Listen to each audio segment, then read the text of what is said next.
හොඳයි. ආයිබෝන් ජනතාව කට්ටියට මාව ඇහෙනව නේද? උදේ මං කියන දේවල් ඇහෙනව නේද හැමෝටම? ඇහෙනව නේද බං? ඇහෙනවනේ. හරි හොඳයි හොඳයි. හැමදාම වගේ ජනතාව පොඩ්ඩක් පොඩ්ඩක් හෑන්ඩ් රේස් කරන් ඉන්න ජනතාව අත පාතල දාන්න. නැත්තම් මට ඔයාලගේ chat එක පේන්නේ නැහැ. ඔයගොල්ලෝ හෑන්ඩ් රේස් කරන් ඉන්නද? ඒ නිසා අත පොඩ්ඩක් පාතල දාගන්න. නැත්නම් ඔයාලා කියන දේවල් මට ඇහෙන්නේ නැති වෙනවා. හොඳයි. දරුවනි අපි අද දවසේ වැඩ කටයුතු ආරම්භ කරන්නයි මේ සූදානම් වෙන්නේ. හොඳයි අපි දැන් දවස් කීපයක් අපේ වැඩසටහන කරගෙන ආවා. වැඩසටහන දවස් කීපයක්ම කරගෙන ආවා. ඒතකොට අද දවසේ තියෙන අලුත් වැඩසටහන උදේ ටිකක් විශේෂ වැඩක් අද දවසේ මම කරන්න තීරණය කරා. මම දැක්ක කට්ටිය දාලා තියෙනවා මේනකොට chat එකට සර් දැනටමත් කොමර්ස් වලට හරිම ආසයි. කොමර්ස් වලට ලේසි වගේ කියලා වගේ දේවල් දාලා තිබ්බා.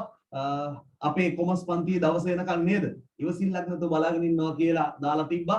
ඉතින් මේ හැම දෙයකටම හේතුව එකක් ඕගොල්ලෝ මට තියෙන ආදරේ, දෙවෙනි එක තමයි මේ විෂයට තියෙන කැමැත්ත. මේ හැම දෙයක්ම එක තමයි අපේ ඉස්සරහට මේ වැඩ යන්නේ.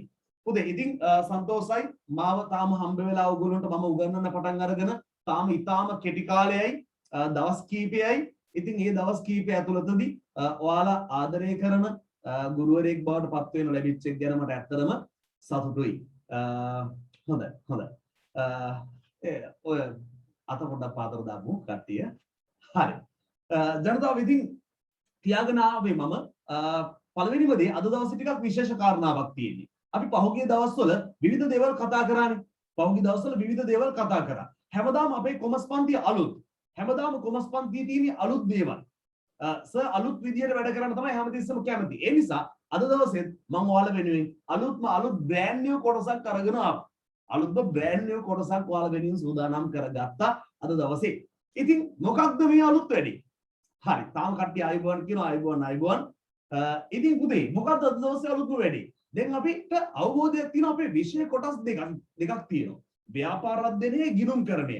නේද? ව්‍යාපාරාධ්‍යනය ගිණුම්කරණය කියලා කොටස් දෙකක් තියෙනවා. එතකොට අපි ව්‍යාපාරාධ්‍යනය ගැන මේ වෙනකොට අවබෝධයක් තියෙනවා. ව්‍යාපාර ගැන ඉගෙන ගන්න එක තමයි ව්‍යාපාරාධ්‍යනය කොටසෙදි තියෙන්නේ. බිස්නස් එකක් පටන් ගන්නෙ කොහොමද? ඒ බිස්නස් එක පටන් ගන්නකොට ඒ ප්‍රදේශයට ගැලපෙන නිවැරදි ව්‍යාපාරය තෝරාගන්නේ කොහොමද? මිනිස්සෙගේ අවශ්‍යතාවයක් මිනිස්සුන්ට තියෙන උවමනා මොනවද කියලා හරියට හඳුනා ගන්න විදිය මේ විෂයදී ඉගෙන ගන්න.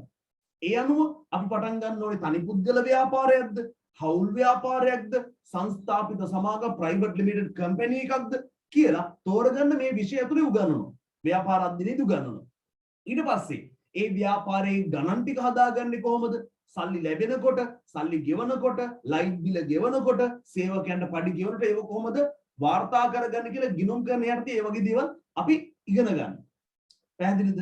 හරි. ඊට පස්සේ ව්‍යාපාරය දියුණු කරගන්න හොඳ කළමනාකරණය කරගන්නේ කොහොමද? මැනේජ් කරගන්නේ කොහොමද ව්‍යාපාරය? ඊට පස්සේ තව ගත්තොත් ව්යාපාරයේ බඩු ටික අලෙවි කරගන්නේ කොහොමද? ඒ සඳහා පාවිච්චි කරන උපක්‍රම මොනවද? පුතේ මෙන්න මේ වගේ දේවල් ගොඩාරියක් අපේ ව්‍යාපාර අධ්‍යයනයේ විශේෂ ඉගෙන ගන්න. එතකොට ව්‍යාපාර අධ්‍යයනයේදී ගොඩක් දුරට තියෙන කටපාඩම් කරන්න දේවල්. තියරි. ඒ කියන්නේ අපි අවබෝධ කරගෙන ඒක ඔළුවෙන් මතක තියාගන්න නෝට් එක තමයි තියෙන්නේ. ව්‍යාපාර අධ්‍යයනයේට. හැබැයි හුඟක් අය කොමර්ස් වලට අමාරුයි කියලා කියනවනේ. නේද? පුතේ මාව කැඩි දැහෙන්නේ නැත්නම් හොඳට ඇහෙනවද? දරුවෙක් දාන්න බා කැඩි ඇහෙන්නේ සර් කියලා. මාව ඇහෙනව නේද කොහොමද? හොඳට ඇහෙනවා. රිදෙන්න ඇහෙනවා කියලා දාලා තියෙනවා. හරි. හොඳට ඇහෙනවා. හරි මේමයි. මම හිතන්නේ ඒ මෙසේජ් එක දාපු දරුවට සිග්නල් වල ගැටලුවක් ඇත්තේ නේද? මේ දවස්වල පොඩ්ඩක් ඉතර කාලගුණේ එහෙම සමහර පැති වලට එච්චර හොඳ නැති නිසා. හරි. ඉතින් හොඳයි. ළමයි ඉතින් මම කියාගෙන ආවේ ව්‍යාපාර අධ්‍යයනයේදී තියෙන ගොඩක්ම අපිට කටපාඩම් කරන දේවල් ටික.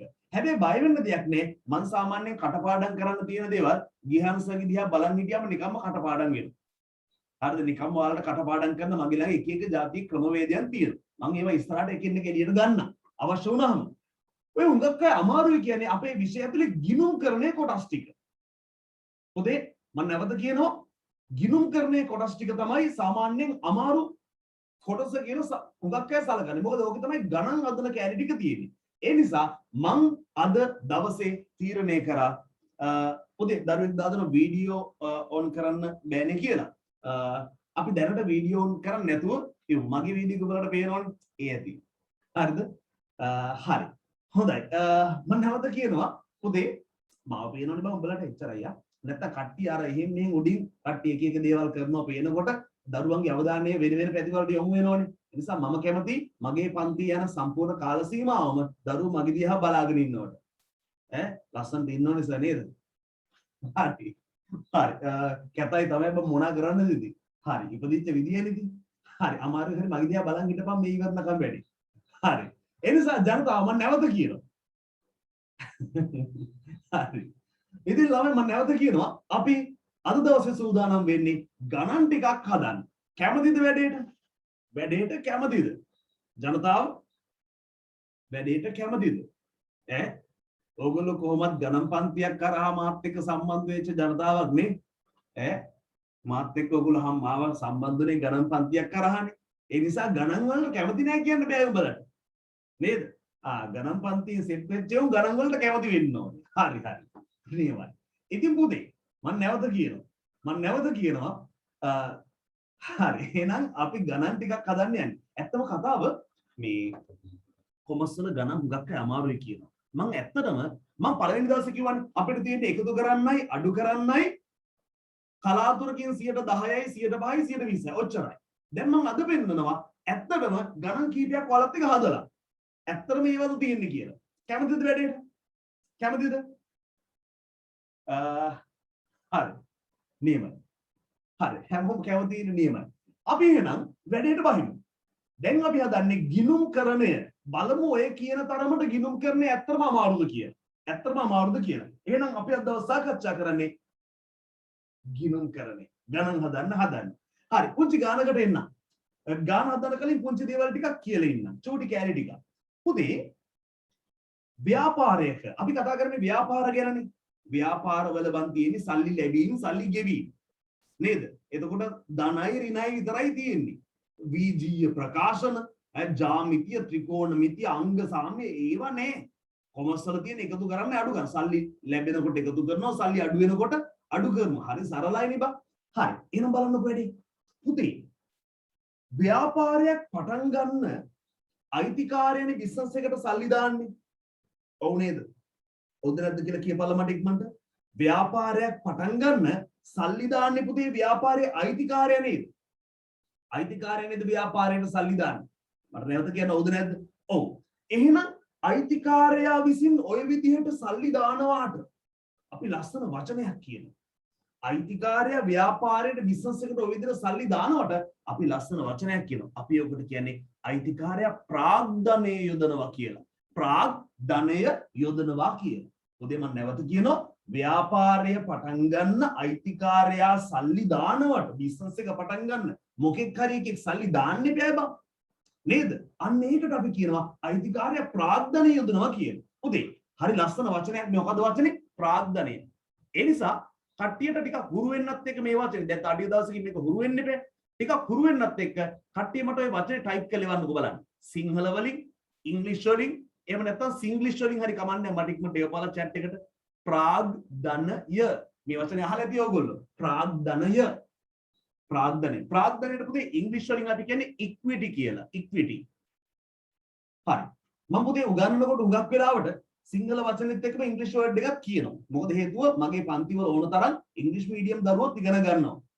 හරි. එතකොට එයාලට පහසුවක් කියන සිංහල වචනෙත් එක්ක මම ගොඩක් වෙලාවට ඉංග්‍රීසි වර්ඩ් එකක් කියනවා.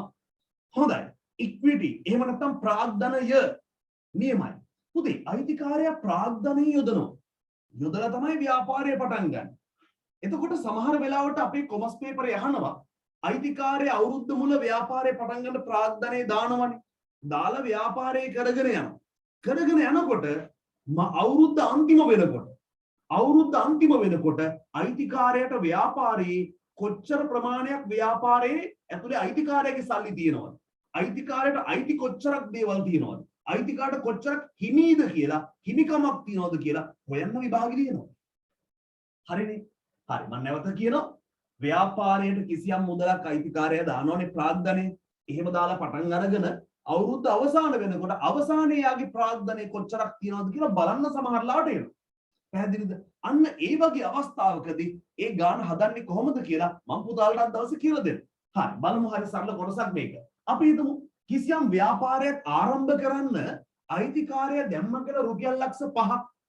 අයිතිකාරය දැම්ම රුපියල් ලක්ෂ 5ක්. ඔන්න දැම්ම ලක්ෂ 5ක්. පුතේ අයිතිකාරය මේ දාපු රුපියල් ලක්ෂ 5ට.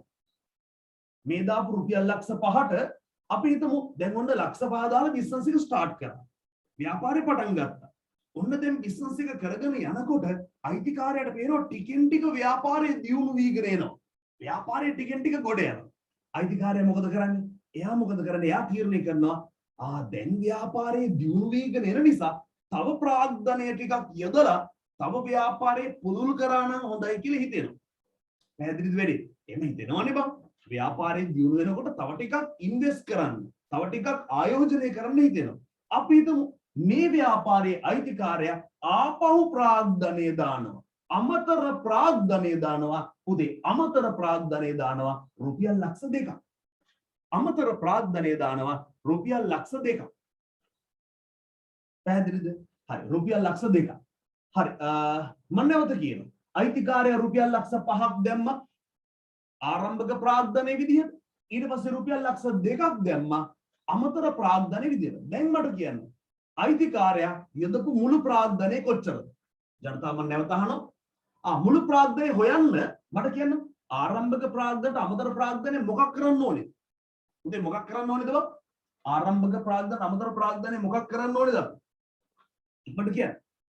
ආරම්භක ප්‍රාග්ධනය අමතර ප්‍රාග්ධනය හරියටම හරි එකතු කරන්න ඕනේ. එකතු කරන්න ඕනේ. හරි. එහෙනම් මේ දෙක එකතු කරමු.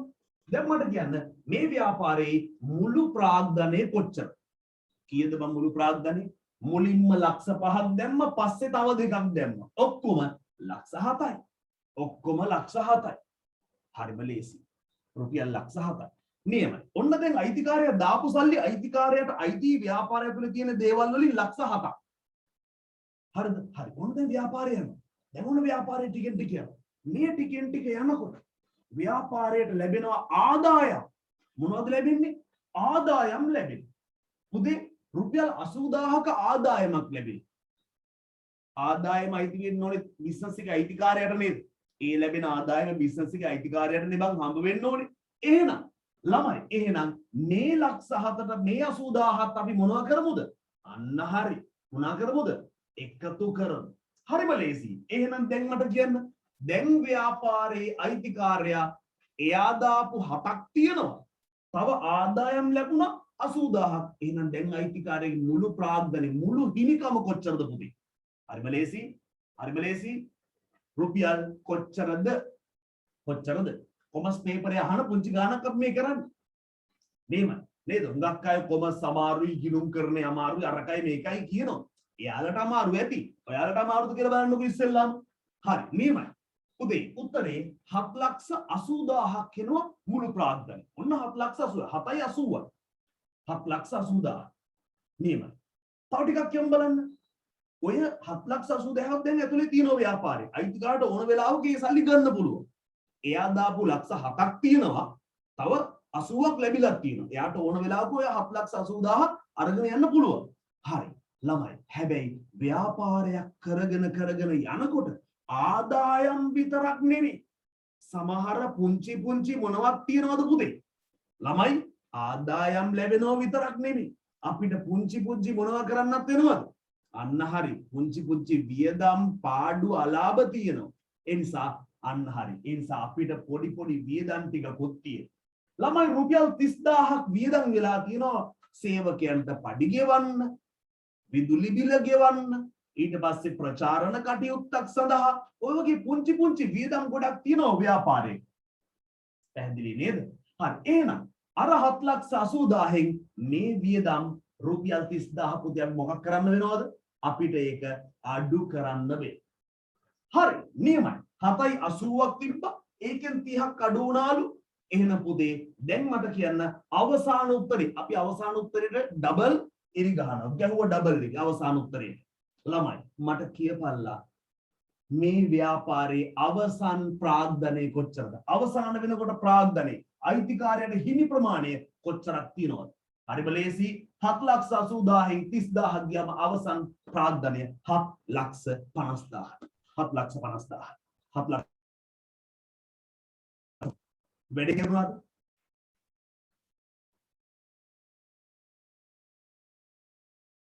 හරි ජනතාව වැඩි තේරුණා නේද? හරි ජනතාව මට කියන්න. හරි ළමයි වැඩේ මට ඇත්තටම කියපල්ලා. මේ වගේ තොරතුරු ටිකක් දීලා පුතේ මට මේකට කියන්න. මේ වගේ තොරතුරු ටිකක් දීලා ආරම්භක ප්‍රාග්ධනයයි අමතර ප්‍රාග්ධනයයි ආදායමුයි වියදමුයි දීලා ඔයාගෙන් විභාගෙදී ඇහුවොත් අවසන් ප්‍රාග්ධනය හොයලා කියන්න කියලා මට කියපල්ලා. උඹලට හොයලා පෙන්නන්න පුළුවන්ද? පුළුවන්ද? පුළුවන්. පුතේ ඔයාට හොයලා පෙන්නන්න පුළුවන්ද? පුළුවන්ද? හරි. ළමයි ගේමක් නෑ. ගේමක් නෑ. පුතේ මේවා තමයි කොමර්ස් පන්තියේ තියෙන්නේ. කොමර්ස් වල තියෙන ගිණුම්කරණය කියලා අපි ඉගෙන ගන්න තියෙන්නේ මේවා. බලපංකෝ අමාරුද කියලා.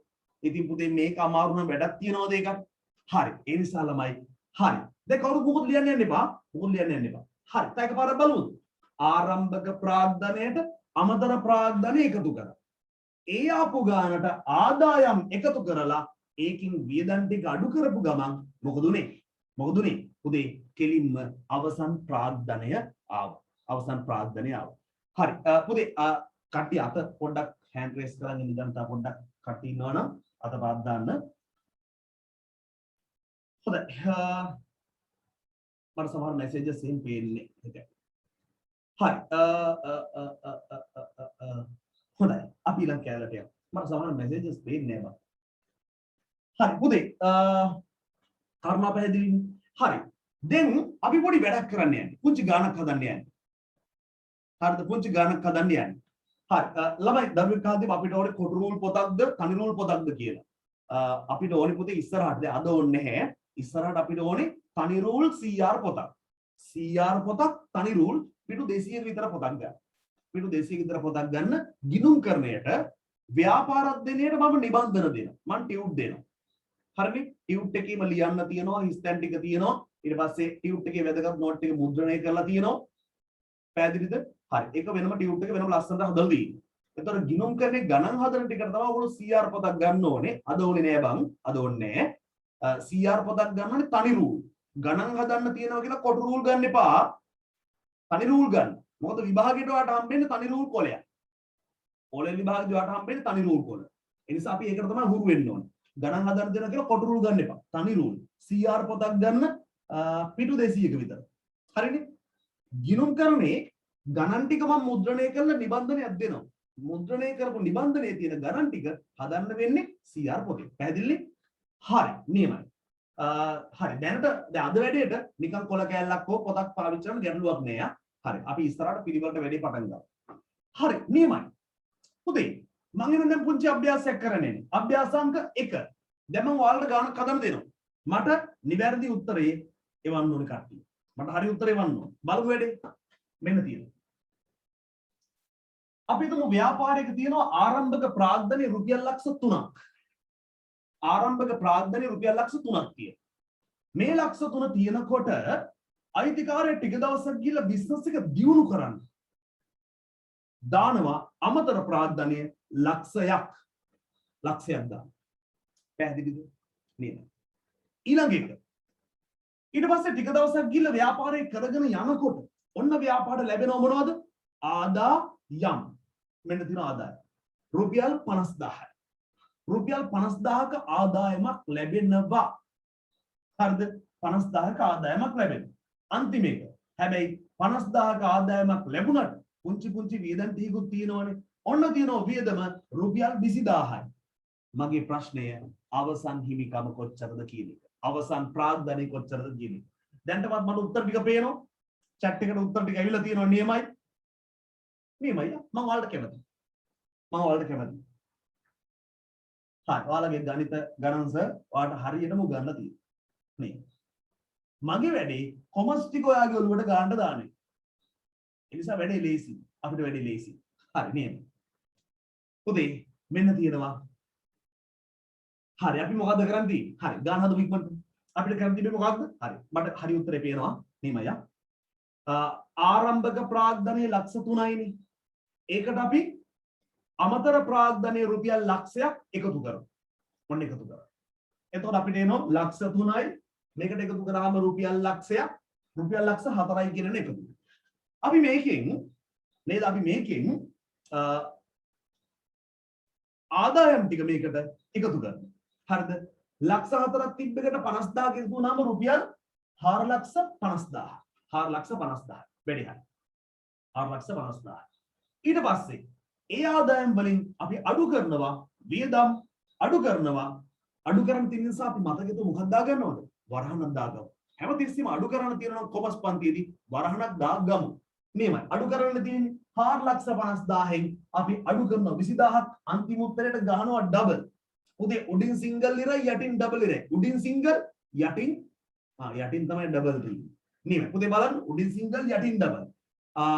4,50,000න් 20ක් ගියාම උත්තරය අවසන් ප්‍රාග්ධනය 4,30,000යි. ඕක නේද ඔයගොල්ලෝ මට ඔබ උත්තරේ. ඕකනේ. හරි නේ හරියටම හරි බා. මට ජනතාව කියන්න. ඇත්තටම ලේසිද අමාරුද? ළමයි ඇත්තටම ලේසිද අමාරුද?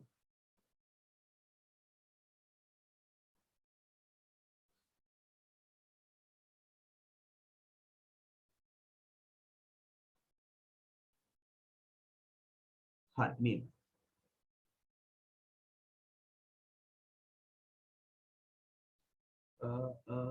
බිස්නස් එකට බඩු ගන්නකොට ආරම්භක ප්‍රාග්ධනය වියදම් වෙන්නේ වෙනවන්නේ මුලදීම. ඔව්. ඒව තමයි පුතේ අර වියදම් කියලා කිව්වේ. භාණ්ඩ මිලදී ගන්න අපි මේ වියදම් කියන එක දරුවෙක් දාලා තිබ්බේ අර ව්‍යාපාරයට දාපු ප්‍රාග්ධනය අමතර ප්‍රාග්ධනයේ ආරම්භක ප්‍රාග්ධනය භාණ්ඩ මිලදී ගන්න එහෙම වියදම් වෙනවනේ.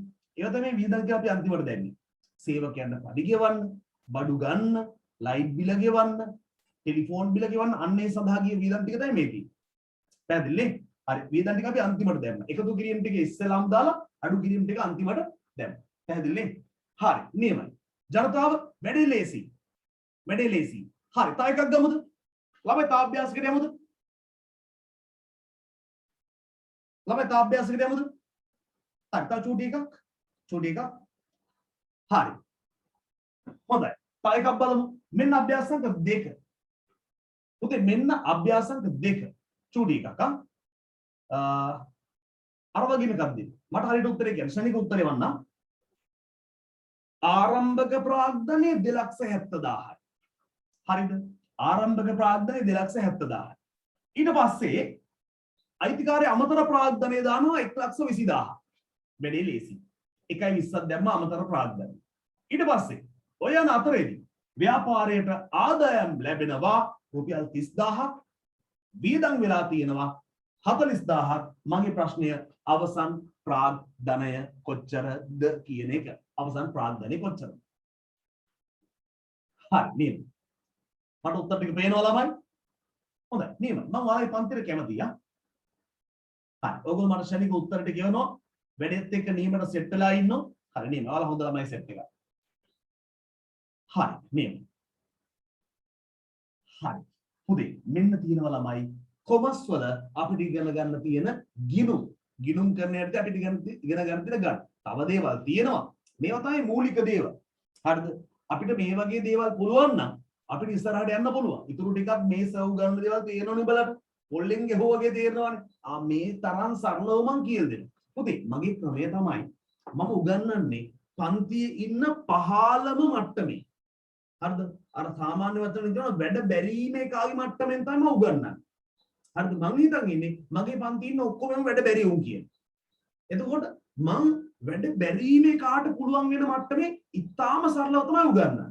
දැන් ඇත්ත කතාව ඔයාලට මං කියන දේවල් ඇත්තම සුපිරියට තේරෙනවනේ බා. ඔයාලට මං කියන දේවල් සුපිරියට තේරෙනව නේද? ඒකට හේතුව මොකක්ද? මම උගන්වන්නේ 15ම මට්ටමේ කාට. එතකොට මොකද වෙන්නේ? ඊට උඩින් ඉන්න හැම කාටම සුපිරියටම තේරෙනවා. හරි ඒක තමයි මගේ මැජික් එක. හරි අපි යමු ඊළඟ කැලලට. හරි නියම. බලන්නකෝ. ආරම්භක ප්‍රාග්ධනය 2,70,000ක් තිබ්බා. ඒකෙන් අමතර ප්‍රාග්ධනය ආනේ අභ්‍යාසංග දෙක නේද මේක? අභ්‍යාසංග දෙක. නෑ සෝරි අපි අභ්‍යාසංග දෙකේ උත්තර ටික කතා කරන්නේ නෑනේ. හරි 2,70,000ට 1යි 20ක් අපි එකතු කරමු. එතකොට ආව 3යි 90. 3,90,000. නියමයි. 3,90,000ක් ආව. මේ 3,90,000ට අපි එකතු කරනවා ආදායම් 30,000යි.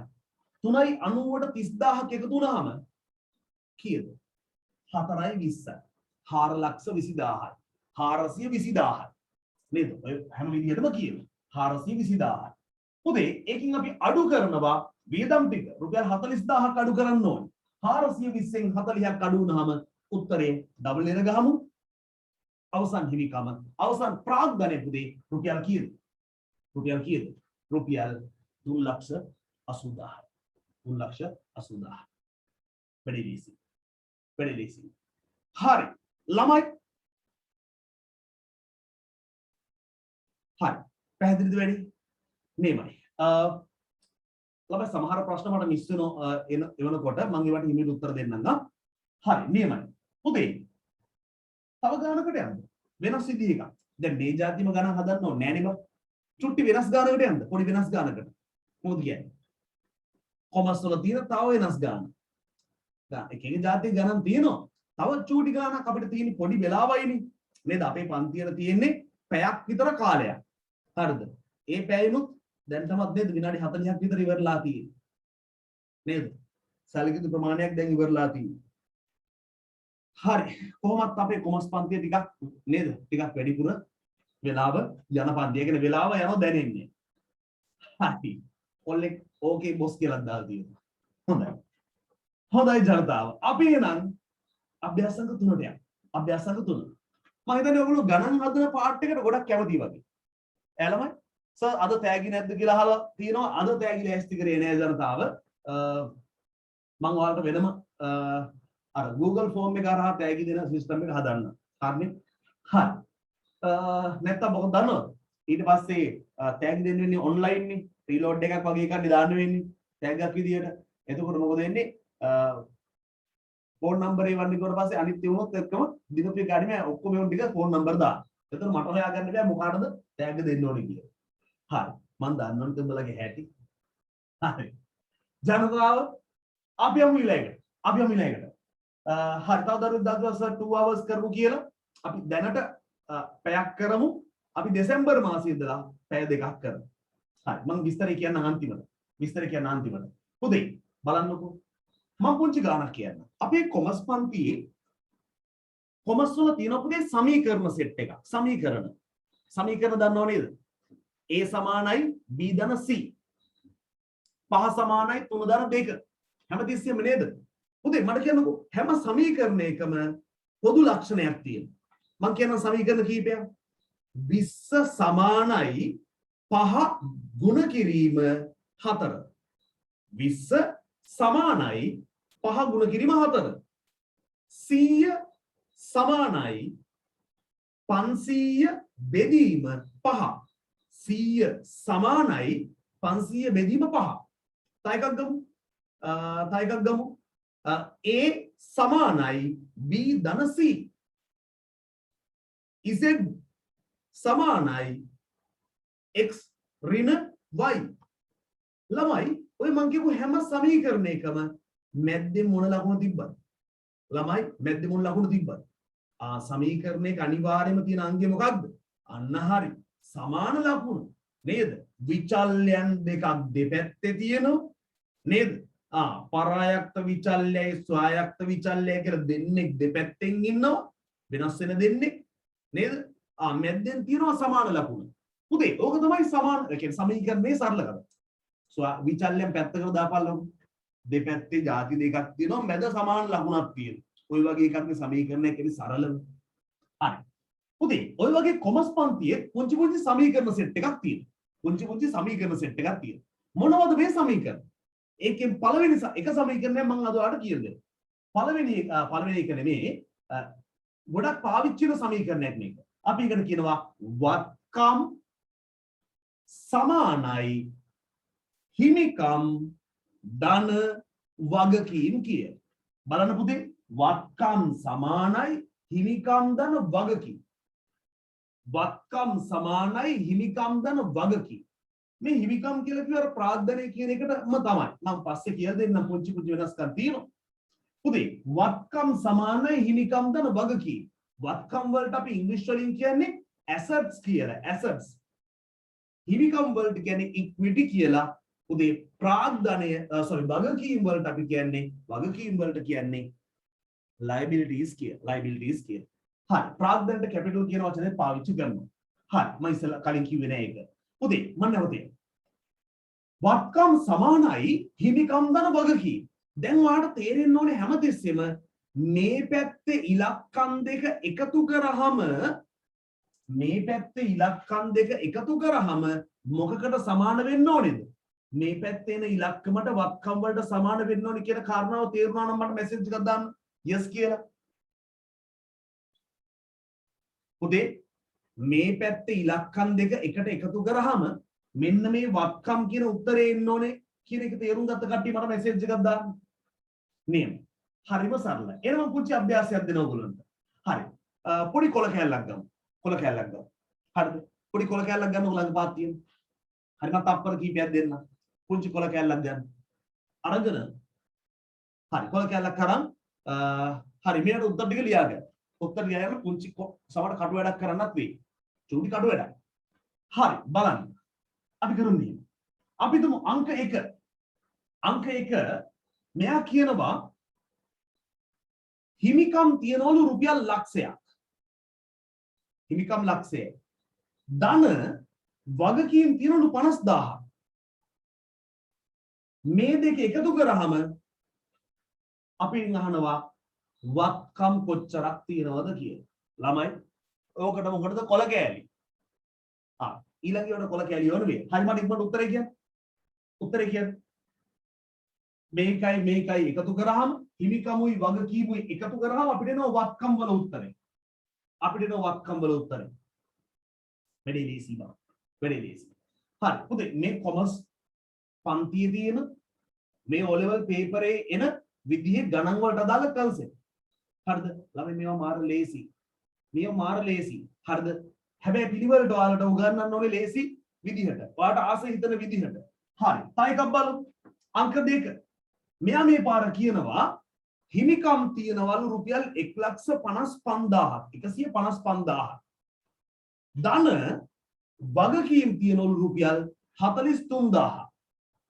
අපෙන් අහනවා වත්කම් කීයද කියලා.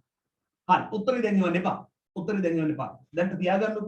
එකපාර මට උත්තර ටික අහන්න. මම පාඩ කීපයක් දෙනවා. එකපාර උත්තර ටික කියන්න. හරි උත්තරේ ගන්න විදිය දන්නවනේ. මේ දෙක එකතු කරා මෙතනින් දැම්ම. ඊළඟ බලමු අංක 3. මෙයා මේ පාර කියනවා වත්කම් තියනවලු 2,50,000. හරිද? 2,50,000. සමානයිලු හිමිකම් තියනවලු 1,40,000. දැන් ඔයාලා දන්නවා අපෙන් මොකක්ද අහන්නේ කියලා. අපෙන් අහනවා වගකීම් කීයද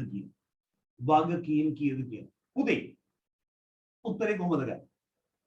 2,50,000න් 1,40,000ක් මේ පාර මොනවා කරා නම් හරිද? කියපල්ල මට. පුතේ මේ පාර මේකෙන් මේක මොනවා කරා නම් හරිද? අන්න හරි. නේද? 2,50,000න් 1,40ක් අඩු කරා නම් මෙන්න මෙතන උත්තරේ එනවා නේද? නියමයි. වැඩේ තේරෙනවනේ කරන විදිය? හරි. තව එකක් ගමු. 4 වෙනි එක 3,10,000 සමානයිලු. ඊට පස්සේ 1,70,000ට මෙන්න මේ ගාන එකතු කරාම එහෙනම් ඒක ගන්න විදියක් දන්නවනේ.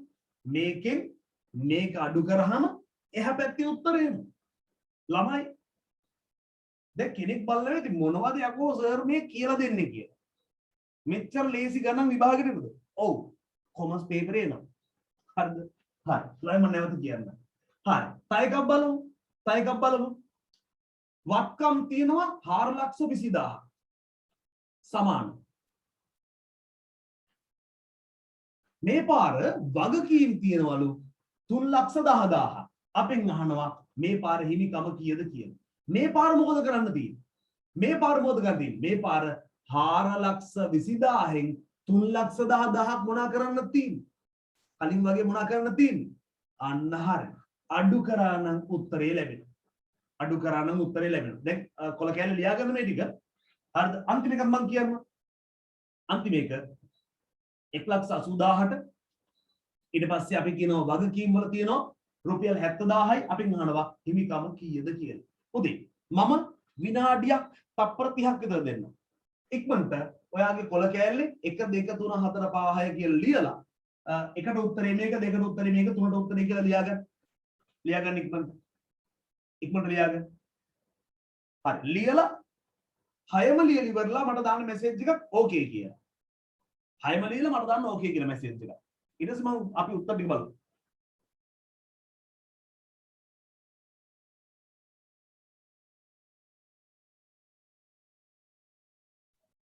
හොඳයි.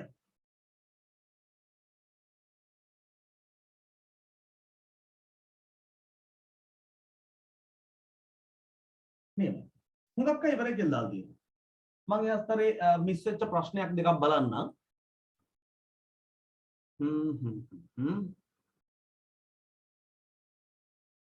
හරි මට එකපාර උත්තරේ වන්න එපා දැම්ම.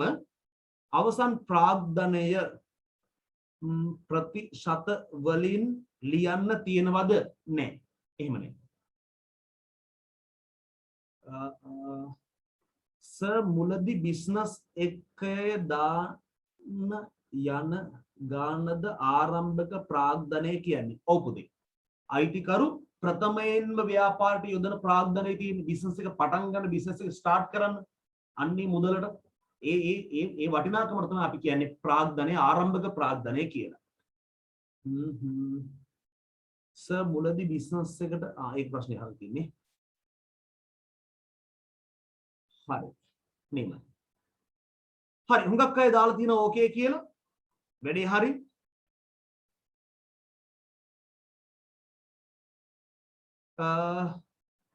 යන්ත්‍ර ප්‍රාග්ධනයටද අයිති වෙන්නේ. ඔව් පුතේ ඒ කියන්නේ යන්ත්‍ර කියන්නේ වත්කමක්. හැබැයි අයිතිකාරයාට බිස්නස් එක කරගෙන යනකොට යන්ත්‍රයක් ප්‍රාග්ධනයේ වශයෙන් යොදවන්න පුළුවන්. හරිද? ඒ කියන්නේ බිස්නස් එක අපි දුමු දැන් මම ව්‍යාපාරය පටන් ගන්නවා කියලා. මට බිස්නස් එක පටන් ගන්න අපි දුමු මගේ අපි දුමු ටවුන් එකේ මට තියෙනවා ළමයි කඩයක්. බිල්ඩින් එකක් තියෙනවා. ඒ බිල්ඩින් එක මට පුළුවන් බිස්නස් එක වෙනුවෙන් යොදවන්න. මොකද මේ බිල්ඩින් එක ඇතුලේ තමයි ව්‍යාපාරය කරන්නේ. හරිද? ව්‍යාපාරේ වැඩ කටයුතු කරගන්න රුපියල් ලක්ෂ 10ක් විතර මම කෑෂ් වලින් කියලා ලාට්ටුවට දානවා. ඒතර මම ගොඩ නැගිල්ලකුත් ප්‍රාග්ධනයේ විදියට යෙදුවා. ඒතර මම මුදලුත් ප්‍රාග්ධනයේ විදියට යෙදුවා. බඩු මුට්ටු ටික එහෙට මෙහෙට ගෙනියන්න මගේ ළඟ ලොරියක් තියෙනවා. ඒ ලොරියත් මම බිස්නස් එකට යොදවනවා. පැහැදිලිද? අන්න ඒ වගේ අයිතිකාරයට මුදල්ම විතරක් නෙමෙයි තව දේවල් ප්‍රාග්ධනයේ විදියට යොදවන්න පුළුවන්. අපිව කතා කරමු ඉස්සරහට. හරි. සර් ටියුට් ගන්නේ කොහොමද කියලා දාලා තියෙනවා.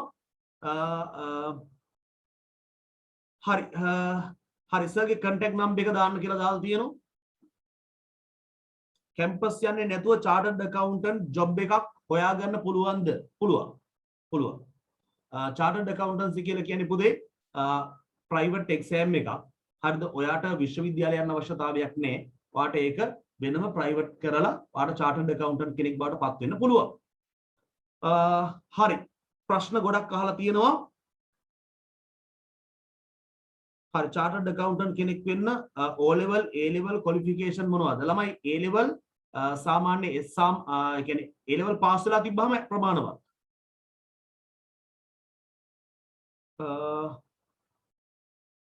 හරි හොඳයි. හරි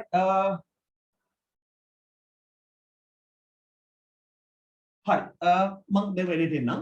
හරි පුතේ දැන් අපි බලමු. අපි බලමු උත්තර ටික චෙක් කරමු. දැන් මම අහන එකට විතරයි උත්තරේ වන්නේ. මම අහන එකට විතරයි උත්තරේ වන්නේ. පුතේ අංක 1 වත්කම් වටිනාකම කීයද? වත්කම් වල වටිනාකම කීයද? රුපියල් අපිට කරන්න තිබ්බ මොකද? ලක්ෂයයි 50000 එකතු කරන්න 1,50,000. වැඩි ලේසි. වත්කම් හැමතිස්සෙම හිමිකම් දන වගකීම් වලට සමාන වෙන්න ඕන. ඊට පස්සේ දෙවෙනි එකේ උත්තරේ අංක 2 ඉක්මනට කියන්න. අංක 2 උත්තරේ කීයද? ඉක්මනට කියන්න. අංක 2 උත්තරේ ලේසි කීයද? 1,98,000යි. 1,98,000 නේමයි. හරි හොඳයි. ඊට පස්සේ අපිට පුතේ ඇහුවේ වගකීම් වල වටිනාකම. වගකීම් ගත්තේ වත්කම් වලින් හිමිකම අඩු කරලා. වත්කම් 250000ක් තිබ්බා. 250000න් 1.40ක් ගියාම 1.10යි 1,10,000යි. ඊළඟ එක තව පොඩ්ඩක් බලමු. ටිකක් මම වේගින් යනවා. 3,10,000න් 1,70,000ක් අඩු කරා නම් අපිට හොයාගන්න පුළුවන් මොකක්ද? වගකීම් වල වටිනාකම. උත්තරය 1,40,000යි. 1,40,000යි. අවසාන එක පස්වෙනි එක. පුතේ අපෙන් අහන්නේ හිමිකම්. වත්කම් 420යිලු 310ක් තියෙනවලු වගකීම්. එහෙනම් වත්කම් වලින් අර ගාන අඩු කරා නම් අපිට එනවා උත්තරය 1,10,000යි. 110යි. ඊට පස්සේ අවසාන එක අපිට ගන්න පුළුවන් කීයද? ඒකත් 1,10,000. 1,10,000 කීපයක් ආව නේද? හරි ජනතාව මට මේකට උත්තර දෙන්න.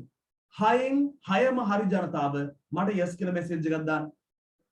6න් 6ම හරි කට්ටිය yes කියලා මෙසේජ් එකක් දාන්න. 6න් 6ම හරි කට්ටිය. නේද? 6න් 6ම හරි කට්ටිය. හරි නියමයි යා සෙට් එකක් ඉන්නවා නියමයි. හොඳයි සන්තෝෂයි යා. හරි මේක පොඩි ගාණක් වෙන්න පුළුවන්. නමුත් කොමර්ස් වල තියෙන්නේ මේවා. කොමර්ස් වල තියෙන්නේ මේවා. පැහැදිලිද? හරි නියමයි. දැන් මට එවන්න 6න් 5ක් හරි කට්ටිය. එහෙම මේ කලබල වෙලා වර්ධින්න පුළුවන් නේද? වැඩේ තේරෙනවා. හැබැයි කලබල වුණොත් වර්ධිනවා නේද? එහෙම වෙන්න පුළුවන්. 6න් 5ක් තියෙන කට්ටිය මට මෙසේජ් එකක් දාන්න yes කියලා. 6න් 5ක් තියෙන කට්ටිය. හොඳයි නියමයි. නියමයි. හරි ජනතාව. නියමයි. පුතේ මම අද වැදගත් කාරණාවක් ඔයාලත් එක්ක කතා කරනවා. වැදගත් කාරණාවක්. මේක හොඳට අහගන්න. හරිද? මම මේ ටික කියලා ඉවරන ගමන් හොඳට අහගන්න. විශේෂ කාරණාවක් මතක් කරනවා. පුතේ මම කියන ටික හරියට අහන් ඉන්න. ළමයි ඔයා මේ වෙනකොට ඉන්නේ 9 වසරේ. ඔයාලා මේ වෙනකොට ඉන්නේ 9 වසරේ. පුතේ මේ 9 වසරේ අපි ඉන්නේ 10 වසරට. ජීවිතේ තීරණාත්මක අවුරුදු දෙක 10 සහ 11 කියන අවුරුදු දෙක. ශිෂ්‍යත්වයේ පාස් ළමයි මෙතන ඇති. උදාහරණ සමහර ශිෂ්‍යත්වයේ පාස් ඇති ශිෂ්‍යත්වයේ ෆේල් ඇති. හැබැයි ලංකාවේ හෝ ලෝකේ කොහෙවත් ශිෂ්‍යත්වයේ පාස් කියලා ජොබ් එකක් දෙන්නේ නැහැ. ශිෂ්‍යත්වය කියන්නේ සුදුසුකමක් නෙමෙයි. ක්වොලිෆිකේෂන් එකක් නෙමෙයි. ශිෂ්‍යත්වයේ හදලා තියෙන්නේ අඩු පහසුකම් තියෙන පාසල් වල දරුවන්ට වැඩි පහසුකම් තියෙන පාසලකට යන්න. ඒක ක්වොලිෆිකේෂන් එකක් නෙමෙයි. ශිෂ්‍යත්වයේ පාස් කියලා වාට ජොබ් එකක් හම්බෙන්නේ. උදේ ඊළඟ කාරණාව. උදේ ඔයාට ජොබ් එකක් වෙනුවෙන් තියෙන පළවෙනි සුදුසුකම තමයි ජීවිතේ O level විභාගයේ. O level කියන එක තමයි A level වලටත් වඩා වැදගත් වෙන්නේ. මොකද හේතුව O level result එක මත තමයි A level කරන විෂය තීරණය වෙන්නේ. ඔයාලා දන්නවා.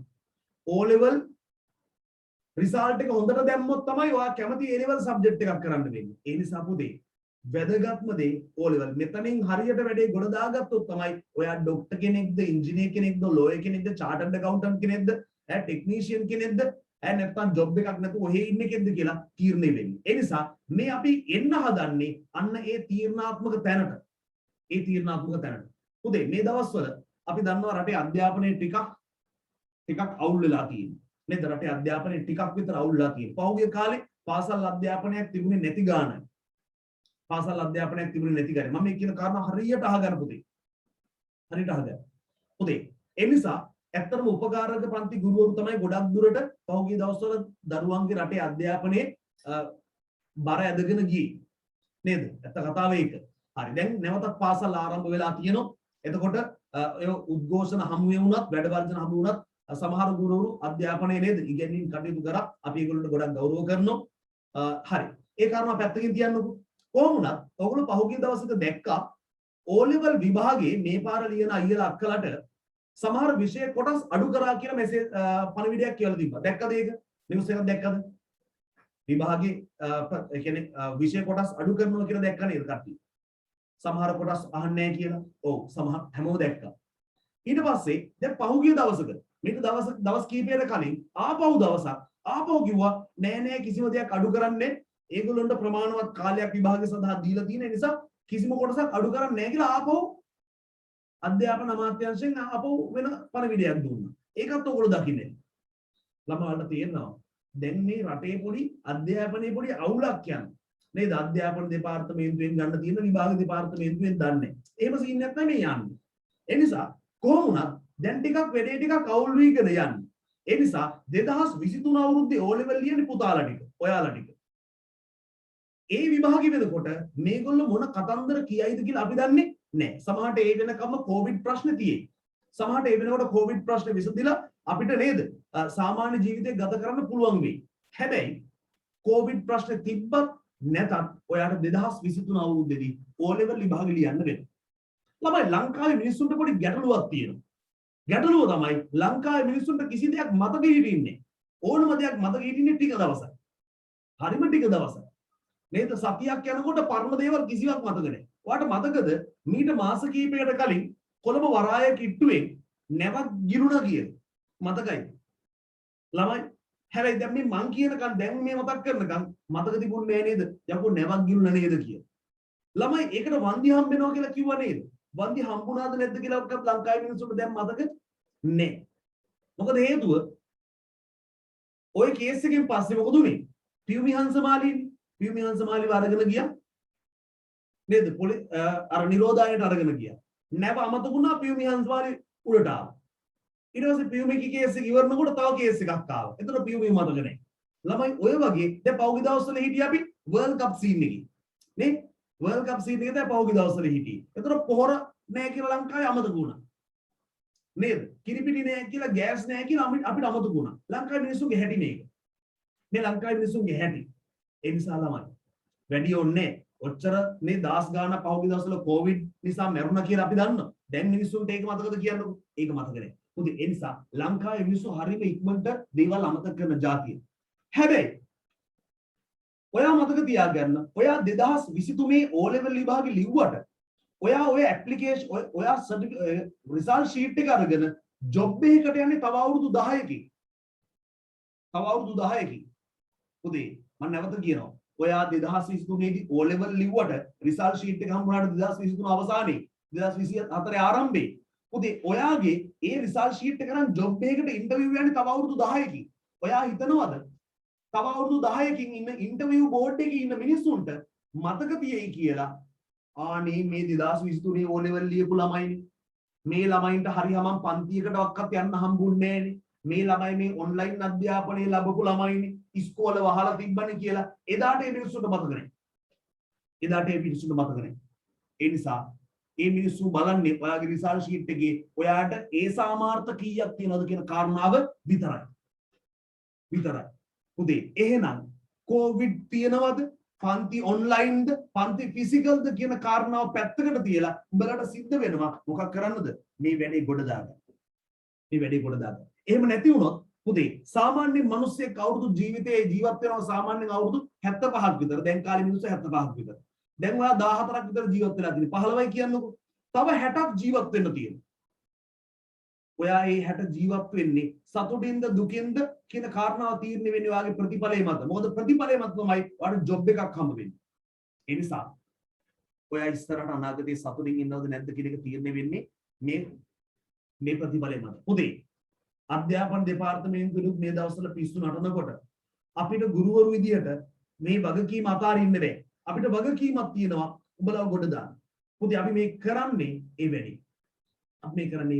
උඹලගේ ගිහන්ස හරිම කෙටි කාලයකදී උඹලත් එක්ක එකතු වුණාට උඹලට දැන්ටමත් විශ්වාසයක් ඇවිල්ලා තියෙනවා සර් මේ විෂය ගොඩ දාලා දෙයි කියලා. සර් උගන්වන විදියට මට තේරෙනවා කියන කාරණාව. හැමදාම මගේ පන්තිය නේද කොමර්ස් පන්තිය ඒ පැය ඒ වෙනුවෙන් සමහරට සතියම බලන් ඉන්නවා. ගිහන්ස අද මොකක් කරයිද කියලා එහෙම බලන් ඉන්නවා. ඒ නිසා ඒක තමයි පුතේ අපි අරගෙන ඉන්න වගකීම. ඒ නිසා අපිට ලොකු වගකීමක් වෙන ගුරුවරු විදියට උඹලව ගොඩ දාන්න.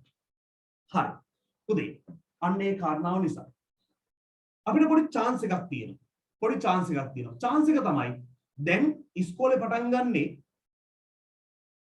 දැන් ලබන සතිය වෙනකොට ඉස්කෝලේ පටන් ගන්නෝනේ. ඒ පටන් ගන්නකොට හරිද ඒගොල්ලෝ පටන් ගන්නේ 9 වසරේ වැඩසටහන් ටික.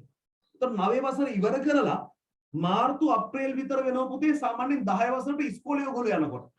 ඉස්කෝලේ 10 වසර වැඩ පටන් ගන්නේ මාර්තු අප්‍රේල් වෙනකොට. හැබැයි මගේ කොමස් පන්තිය අපේ කොමස් පන්තිය අපි දෙසැම්බර් මාසේ පළවෙනි සතියේ පටන් ගමු. පැහැදිලිද මං කියන එක?